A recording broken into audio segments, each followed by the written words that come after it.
Hello everyone, welcome back to another video. My name is Augustine Kusidia, popularly known as Don AKD, and I thank you all for watching my videos on NotebookLM. I really appreciate the love and support. In this video, I want to show you how to use NotebookLM on your phone.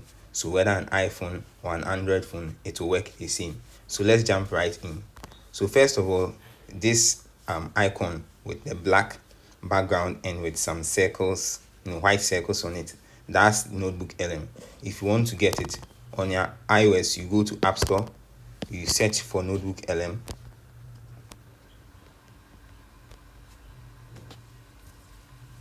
So when you search for NotebookLM, you click on this first app. It says Google NotebookLM. I probably also need to have an update, so I'm going to update the app live. When you scroll, it's around 108 megabytes, so not that big of an app.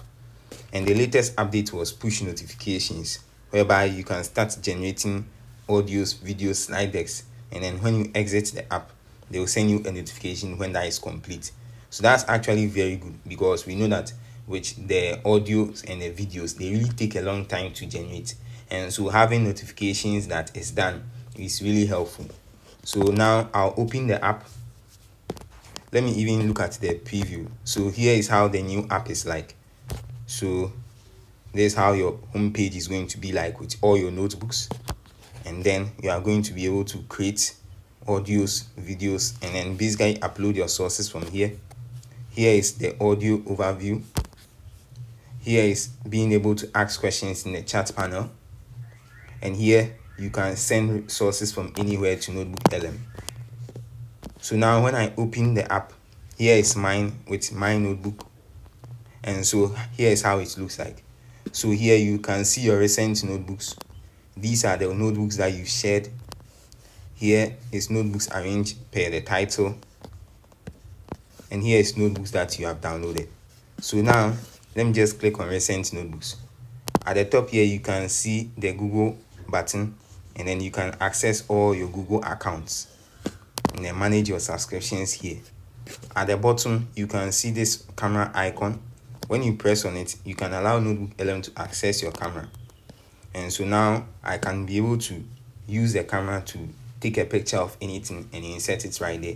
So if you are on your PC and you want to take a picture of a textbook or a picture of something and insert it as a source, you can easily do that on your phone, and then it will sync up and appear on your laptop or on your PC.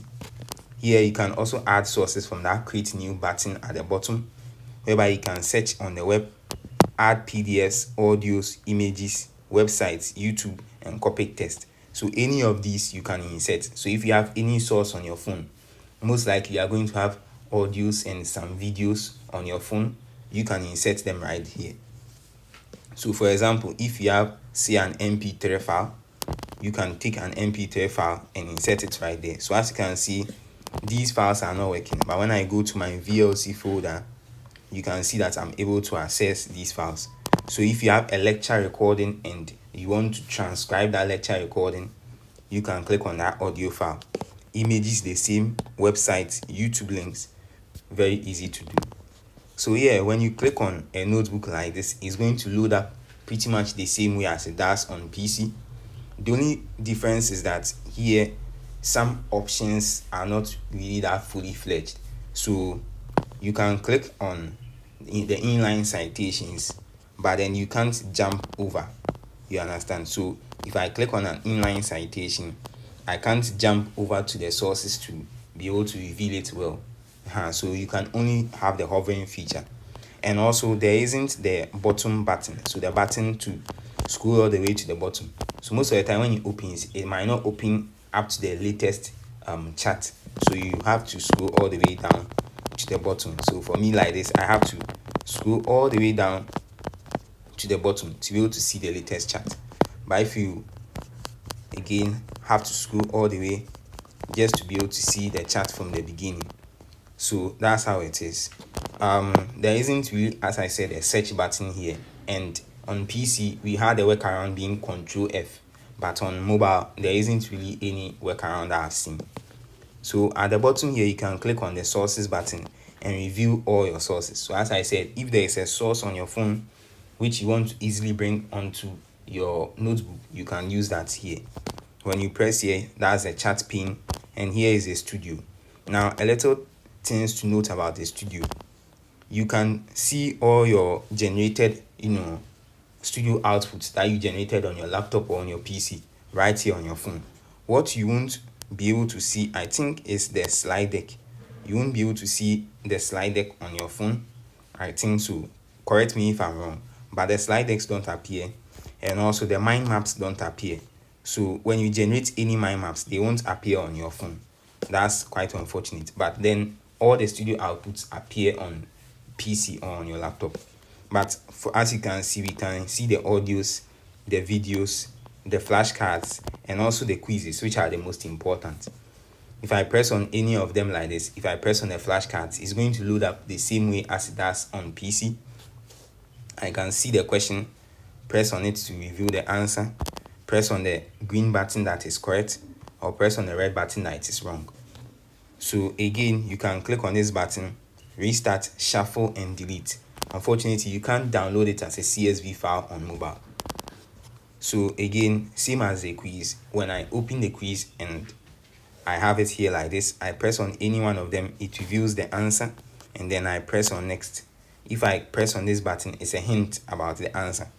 Unfortunately, you can't also explain, so the explanation feature is not available on mobile. So just a few features which aren't available on mobile compared to the PC version or on the website. You can play the audios from here. So when I press on this, the big picture. Right. When you look down the hallway of a urology ward or even a general medical ward, you are going to see a massive prevalence of prostate disease. As you can see, that's an example of the audio. The button at the top here means that you have downloaded it. So you can download it for offline access, listening to it on the go, in the bus, as you walk, and all of that. So when you press on any of the audios and you see the button here, this arrow button at the top, it means that you can download it. Timeline. So when you press First, on it you have like that, acute. and you wait for a few This is seconds, sudden. the audio The is patient going was to be fine this downloaded. morning, eating So breakfast, now, when you are and now offline, they're in you can absolute access agony. it. This suggests something sudden, like a So as twist you or a can see, hernia I'm playing popping the up. audio. You Then can you have change chronic. the speed. This is You can slow. also like Usually a tumor sending growing them over feedback, months. or The you patient can has been getting dislike more it. constipated. You can It's sudden, scrap like a twist back, or a hernia. First, you have or you can go for forward. week. And now you can see the audio has downloaded. You can also change how it looks like and how you control it from the control panel. So now, whenever you want to interact, you press on this button. It's going to take some time to load the interactive mode, and then when it is loaded, you can ask them questions, you can jump in, and it's very cool, as I showed you in my previous videos.